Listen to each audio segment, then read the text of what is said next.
तस्वीर दिखाइए, इस पूरे तालाब से पानी को खाली कराया जाएगा, पानी निकाला जा रहा है। ये देख रहे हैं आप, लोगों को आप देख रहे हैं, टैंकर पहुंचा हुआ है, टैंकर के जरिए पानी निकाला जा रहा है। बाकायदा पूरे इंस्ट्रूमेंट उपकरण के साथ पहुंची है टीम कि तालाब से पानी निकालने के लिए पहुंची है। क्या तालाब में ही खोपड़ी है? क्योंकि तालाब से पानी निकालने में अभी वक्त लगेगा।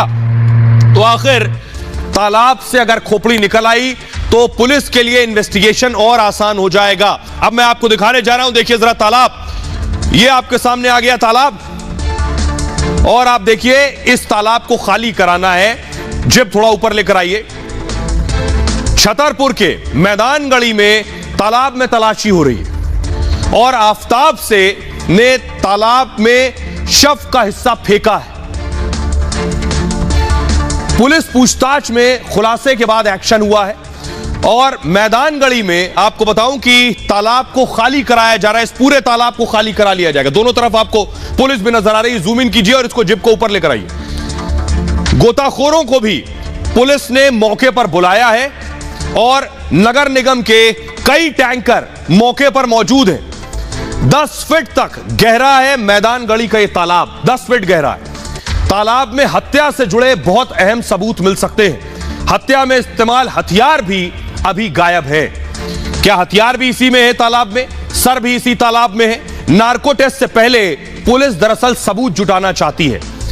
यह वजह है कि इस तालाब को खाली कराना है। अब मैं आपको दिखाता हूं हमारे सहयोगी वैभव जो इस तालाब पर मौजूद थे जब पुलिस वहां पहुंची, और उनकी रिपोर्ट देखिए जरा वैभव की। कि यहाँ पर दिल्ली पुलिस के जो अधिकारी हैं वो भी पहुंचे हैं। इस तालाब के चारों तरफ का मुआयना किया जा रहा है कि कैसे इस तालाब के पानी को जो है वो बाहर निकाला जाए। चुनौती बड़ी जरूर है, लेकिन सबसे बड़ी बात है कल आफताब का नार्को टेस्ट करवाना है। नार्को टेस्ट से पहले इस तालाब को लेकर जो बड़ी चुनौतियां आई थी उन चुनौतियों से निपटने की अब लगातार कोशिशें करते हुए एक बार निशांत ये तालाब दिखाएगा, क्योंकि इसी तालाब में ये दावा किया जा रहा है जैसा कि आफताब की निशानदेही पर अब इस तालाब को जो है वो खाली करने की कवायद जो है वो शुरू की जाएगी। बड़ी चुनौती समझे जा सकता है क्योंकि इस तालाब में पानी है। यहाँ के स्थानीय लोग बता रहे हैं कि यह तालाब तकरीबन 10 फीट तक गहरा है। तो तालाब में भी ढूंढ रही है पुलिस, जंगल में भी ढूंढ रही है, घर में भी ढूंढ रही है, और आफताब को भी लेकर पुलिस आज पहुंची। जंगल एक और जंगल में आफताब को लेकर पहुंची। वो तस्वीरें मैं आपको दिखाने जा रहा हूं, ये देखिए सर, पुलिस की टीम। अब आप सोचिए कितना बड़ा जंगल है। बताया जा रहा है 50 से 60% जंगल घूम चुकी है पुलिस, और इससे ज्यादा, ये 70 से 80 भी हो सकता है, लेकिन अब तक बहुत कुछ नहीं मिला। आफताब को लेकर पहुंची जंगल में। ये वो तस्वीरें मैं आपको दिखा रहा हूं। एक और तस्वीर दिखाइए जरा। अब हिमाचल में जाकर दरअसल आफताब और श्रद्धा रुके थे, तो उस हिमाचल के गेस्ट हाउस में, इसी गेस्ट हाउस में दोनों रुके थे, और यहां पहुंची पुलिस। पूछताछ की, सवाल जवाब किए कि आखिर किस तरह के रिश्ते थे, क्या यहां भी लड़ाई झगड़े हो रहे थे, यहां आफताब कब आया, किस वक्त आया, क्या करता थे दोनों, ये सारी इंफॉर्मेशन जुटा रही। अगली तस्वीर मैं दिखाऊं उससे पहले आपको बताता हूं कि कैसे आफताब पुलिस को गुमराह कर रहा है। कभी बता रहा है जंगल में फेंका, कभी बता रहा है तालाब में फेंका, कभी बता रहा है घर में कुछ है, कभी गुरुग्राम में कुछ है। यानी जितने सवाल हैं, आफताब हर सवाल पर पुलिस को अब तक गुमराह कर रहा है। देखिए कैसे आफताब पुलिस टीम को अब तक सच नहीं बता रहा। सनकी आफताब बार बार अपने बयान बदल रहा है। पहले आपको याद है, पहले कहा श्रद्धा के शव के 35 टुकड़े किए, उसके बाद अब कह रहा है 17 से 18 टुकड़े किए, 35 नहीं किए। पहले श्रद्धा की हत्या से इनकार कर दिया कि मैंने हत्या नहीं की, श्रद्धा रिश्ता तोड़कर घर से चली गई थी और किराए के घर को श्रद्धा ने छोड़ दिया था। अब मुझे नहीं पता श्रद्धा कहां है, ब्रेकअप हो गया। ब्रेकअप की जो कहानी थी वो गुमराह करने के लिए बनाई थी। पुलिस को सही से जानकारी नहीं दे रहा है। कभी जंगल तो कभी तालाब में शव फेंकने की बात करता है। शव को अलग अलग फेंका ताकि सबूत जमा ना हो पाए, और श्रद्धा का फोन मुंबई जाकर फेंक दिया। अपना फोन, आफताब ने अपना फोन खुद बेच दिया। केस कमजोर करने के लिए हथियार को भी छिपा दिया है। आफताब ने पुलिस से बचने के लिए सबूत मिटा दिए हैं। तो अब सवाल यह है, एक सवाल सभी के जहन में आ रहा होगा, क्या आफताब कभी पकड़ा जाएगा? क्या श्रद्धा का कातिल आफताब को सजा मिल पाएगी? आरुषि मर्डर केस सभी को पता है, किसी को सजा नहीं मिली इस केस में, सब बेगुनाह साबित हो गए। इस मामले में भी सबूत नहीं मिल रहे, तो कहीं आफताब बेगुनाह तो नहीं हो जाएगा? हमारे साथ पूर्व एसीपी वेदभूषण जी जुड़ रहे हैं। वेदभूषण जी, मेरा सवाल यही जो दर्शकों से मैंने कहा, कहीं आरुषि जैसी स्थिति तो नहीं हो जाएगी इस मामले में भी कि किसने मारा पता ही नहीं? आफ्ताब कितना भी चाहे, कितना भी अपना रूप अपना ले, परंतु अब वो दिल्ली पुलिस की शिकस्त में है। आरुषि तलवार जैसा ये केस नहीं हो सकता, क्योंकि आरुषि तलवार में फैक्ट कुछ और थे, हालात कुछ और थे। और दूसरा, जो सीबीआई में आरुषि केस की ट्रांसफर की गई थी इन्वेस्टिगेशन, उससे साबित हुआ कि यूपी पुलिस की इन्वेस्टिगेशन ही सुप्रीम थी। आपको याद होगा सुशांत राजपूत केस के अंदर भी ऐसे ही हशर हुआ था। जो बॉम्बे पुलिस ने जो इन्वेस्टिगेशन की थी वो अल्टीमेट इन्वेस्टिगेशन थी, और आज भी सीबीआई उसी लाइन पर इन्वेस्टिगेशन कर रही है। जी, तो आप वेदभूषण साहब को सुन रहे थे। आइए अब आपको बताता हूं कितनी हड्डियां मिल गई हैं पुलिस को, क्या क्या सबूत मिले ये आपको बताते हैं। पुलिस इन्वेस्टिगेशन में कड़ियां जोड़ने की कोशिश कर रही है, तो क्या क्या मिला है। श्रद्धा के शव की 17 हड्डियां अब तक मिल चुकी हैं। हाथ की कलाई और कोहनी के बीच की जो हड्डी है, यानी कलाई और कोहनी के बीच की जो हड्डी है, वो हड्डी मिल गई है। जांग की हड्डी बरामद कर ली है पुलिस ने। घुटने की हड्डी भी जंगल से मिल गई है। कमर की हड्डी भी पुलिस को मिली है, और छतरपुर के जंगल से ये सभी हड्डियां पुलिस ने बरामद कर ली हैं। लेकिन ये क्या श्रद्धा की ही हड्डी है? अब सबसे बड़ी बात, सबसे इंपॉर्टेंट बात यही है, इसकी जांच होगी। सभी का डीएनए जांच के लिए भेजा गया है। डीएनए जांच के बाद ही पता चलेगा ये श्रद्धा की हड्डियां हैं या नहीं, क्योंकि वो जंगल है, वहां जानवरों की हड्डियां भी हो सकती हैं। आइए अब हमारे सहयोगी विवेक की रिपोर्ट देखिए। जंगल में जहां से 17 हड्डियां पुलिस को बरामद हुई हैं, वहां से विवेक की एक्सक्लूसिव रिपोर्ट। इन्हीं जंगलों में आफ्ताब ने श्रद्धा की हत्या करने के बाद उसके शरीर के टुकड़े करके फेंके थे। इन्हीं जंगलों से पुलिस ने तकरीबन 7 दिन तक लगातार छानबीन करने के बाद 17 हड्डियां बरामद की हैं। कहा यह जा रहा है कि ये हड्डियां मानव शरीर की हैं। हालांकि ये जांच पड़ताल का विषय है कि ये हड्डियां वाकई में किसी मानव शरीर की हैं और श्रद्धा की है या नहीं, लेकिन माना यह भी जा रहा है कि इन हड्डियों के बरामदगी से कम उस बात को लेकर तो यहाँ पर तथ्य निकलकर सामने आ रहे हैं, जिसमें आफ्ताब ने पुलिस की पूछताछ में यह कबूल किया था कि उसने श्रद्धा का मर्डर किया और उसके शव के टुकड़े करके इन्हीं महरौली के जंगलों में फेंके हैं। तो पुलिस आखिर कैसे दोषी साबित करेगी आफ्ताब को, आपको बताने जा रहे हैं। पुलिस ने क्या क्या सबूत जुटा लिए हैं। ये सबूत क्या आफ्ताब को दोषी सिद्ध कर पाएंगे? देखिए क्या क्या सबूत मिले अब तक।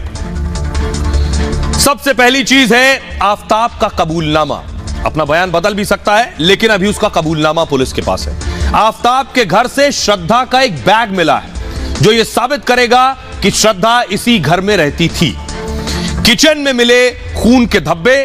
अब खून की जांच से पता चलेगा वो श्रद्धा का ही खून है, तो हत्या घर में ही हुई। जंगल में मिले शव के टुकड़े, क्योंकि सीसीटीवी फुटेज बरामद हुआ है आफ्ताब के जाने का, उसी जंगल में गया और श्रद्धा के ही शव के टुकड़े हैं, तो यह साबित होगा कि आफ्ताब ने ही टुकड़े फेंके। श्रद्धा का कटा सर मिलने का दावा किया जा रहा है और जबड़ा मिलने का दावा किया जा रहा है। आफ्ताब को चाकू बेचने वाले का बयान, यानी वो आरी जिससे श्रद्धा का शव काटा गया, उस आरी को खरीदा जिस शख्स से, जिस दुकानदार से, उसका एक वालिया बयान। फ्रिज का बिल, जिस फ्रिज में शव के टुकड़े रखे, फ्रिज जिसने बेची, उस फ्रिज वाले का बयान है। कॉल रिकॉर्ड्स हैं और लोकेशन से जुड़े डेटा है कि आफ्ताब कब कहां किस वक्त मौजूद था। श्रद्धा के बैंक अकाउंट की डिटेल है, क्योंकि आखिरी वक्त में श्रद्धा के मर्डर के बाद आफ्ताब ने 54,000 रुपए श्रद्धा के अकाउंट से अपने अकाउंट में ट्रांसफर किए थे। श्रद्धा के पिता का बयान है, दोस्तों का बयान है कि मारपीट करता था। आफ्ताब का इलाज करने वाले बयान है डॉक्टर का, जब श्रद्धा को आरी से काटा उसके बाद खुद भी आफ्ताब के जख्म हो गए थे, जिसमें टाके लगवाने के लिए, स्टिचेस के लिए वो डॉक्टर के पास गया। अब है डेटिंग ऐप बंबल का डेटा, जिसके जरिए लड़कियों से दोस्ती करता था, उस ऐप के जरिए भी जानकारी जुटाई गई है। अब मैं आपको बताता हूं, कल बहुत बड़ा दिन है। अगर कल आफ्ताब का नार्को होगा, यानी जो झूठ बोल रहा है वो झूठ सबके सामने आ जाएगा। ये वो हॉस्पिटल है जहां आफ्ताब का नार्को टेस्ट हो सकता है। ये दिल्ली के रोहिणी में है, डॉक्टर बाबा साहब अंबेडकर हॉस्पिटल। यही एक विभाग है जिसमें आफ्ताब को लेकर आया जाएगा और उसका नार्को टेस्ट होगा। तो नार्को में वो सारे झूठ निकलकर सामने आएंगे, पुलिस को कैसे गुमराह कर रहा है और सच क्या है, आखिर क्यों मारा श्रद्धा को, उसके बाद शव के हिस्से कहां फेंके, ये सब कुछ ऐसे नार्को टेस्ट ऐसे होता है। ये आप देख रहे हैं, इस तरह से चीजें लगाई जाती हैं नार्को में। आफ्ताब श्रद्धा की मौत का सच नार्को में बताएगा। फॉरेंसिक एक्सपर्ट और मनोवैज्ञानिक इस दौरान वहां मौजूद होंगे। आफ्ताब को आधा बेहोश किया जाएगा, यानी पूरी तरह से होश में नहीं होगा। नार्को में क्या करते हैं, ट्रुथ सीरम इंजेक्शन दिया जाता है, यानी सवाल जवाब से पहले इसे एक इंजेक्शन दिया जाएगा आफताब को कुछ दवाइयां भी दी जाएंगी और दवा के असर से आदमी सच बोलने लगता है। ये जो अब तक झूठ बोल रहा है वो पकड़ जाएगा। ऐसे हालात में क्या होगा, जब आधा बेहोश होगा तो सवाल जवाब शुरू होंगे। नार्को टेस्ट को कबूलनामा कोर्ट में नहीं माना जाता। पुलिस एविडेंस जुटाने के लिए नार्को टेस्ट करती है। सच सामने आएगा तो पुलिस तफ्तीश करेगी और सबूत जुटाएगी। पुलिस की जांच का हिस्सा माना जरूर जाता है। नार्को टेस्ट की पूरी वीडियोग्राफी होगी, क्या सवाल किए गए, इसने क्या जवाब दिए। साकेत कोर्ट ने नार्को टेस्ट की इजाजत दी है। अब आपको बताते हैं, पुलिस 40 से 50 सवाल करने वाली है आफताब से। सवाल क्या क्या होंगे? सवाल ये होंगे कि क्या तुमने श्रद्धा की हत्या की? पहला सवाल, क्योंकि शुरुआत में जब सवाल पूछे जाते हैं तो वो सवाल जो आसान है। उसके बाद तुमने श्रद्धा को कब मारा? क्योंकि अब तक डेट भी ये सच बता रहा है या झूठ कोई नहीं जानता। तुमने श्रद्धा को क्यों मारा, वजह क्या है, ये पुलिस पूछेगी। तुमने श्रद्धा को कैसे मारा? अब इसमें कुछ अब तक जो इसने कहानी बताई इसमें कुछ छिपा तो नहीं रहा, पुलिस ये भी जानेगी। क्या तुमने श्रद्धा का गला घोटा था? क्या तुमने उसकी बॉडी को काटा था? इससे जुड़े जो तथ्य हैं ये भी कि क्या अकेले आफताब ने इस मर्डर को अंजाम दिया या कोई और साथ में भी था? शरीर के कटे हुए हिस्सों को कहां कहां फेंका, यह एक सच सामने आएगा। क्या तुमने मर्डर वाले दिन चरस या ड्रग्स लिया था? क्योंकि यह भी कहा जा रहा है कि ये ड्रग्स भी लेता था। मर्डर के बाद तुमने फ्लैट कैसे साफ किया आखिर? और मर्डर के बाद तुमने कितनी लड़कियों को डेट किया? क्या तुमने श्रद्धा की पिटाई भी की थी? ये वो सवाल हैं जिसके जवाब आफताब से लिए जाएंगे। और एक सवाल जो इंपॉर्टेंट है कि श्रद्धा का सिर तुमने कहां फेंका, संभव है ये सवाल भी इसमें शामिल होगा। आइए तो दिल्ली पुलिस की कैसे गश्त बढ़ गई है। मुंबई